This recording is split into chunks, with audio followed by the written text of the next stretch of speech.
আসসালামু আলাইকুম, সবাই কেমন আছেন? আজকের আমি মিষ্টি কুমড়া দিয়ে চপ তৈরি করব। তো দেখুন, মিষ্টি কুমড়াগুলো কিন্তু আমি প্রথমে পাতলা পাতলা করে কেটে নিয়েছি। আর এখানে আমি বেসন নিয়েছি। তো বেসনে কি কি দেয় আপনারা দেখতে থাকেন। তো প্রথমে আমি পরিমাণ মতো লবণ দিয়ে দিচ্ছি,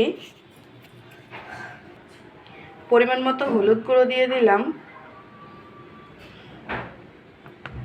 আর একটু শুকনা মরিচের গুঁড়ো দিচ্ছি যাতে খেতে ভালো লাগে।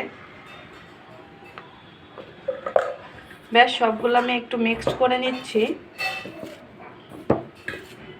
এবার আমি অল্প অল্প করে পানি দেব আর খুব সুন্দর একটা ব্যাটার তৈরি করে নেব। একবারে বেশি পানি দেব না, অল্প অল্প করে দিয়ে মাখাবো। খুব সুন্দর করে আমি ব্যাটারটা মাখিয়ে নিয়েছি। এবার মিষ্টি কুমড়াগুলা বেসনের ভিতর মাখিয়ে আমি ভেজে নেব।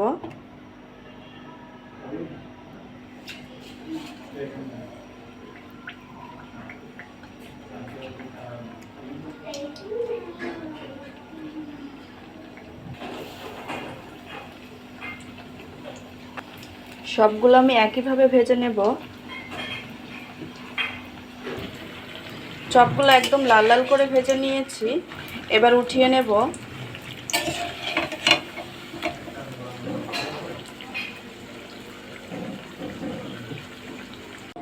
খুব সুন্দরভাবে সবগুলো আমি ভেজে নিয়েছি, দেখেই বুঝতে পারছেন কতটা সুন্দর হয়েছে।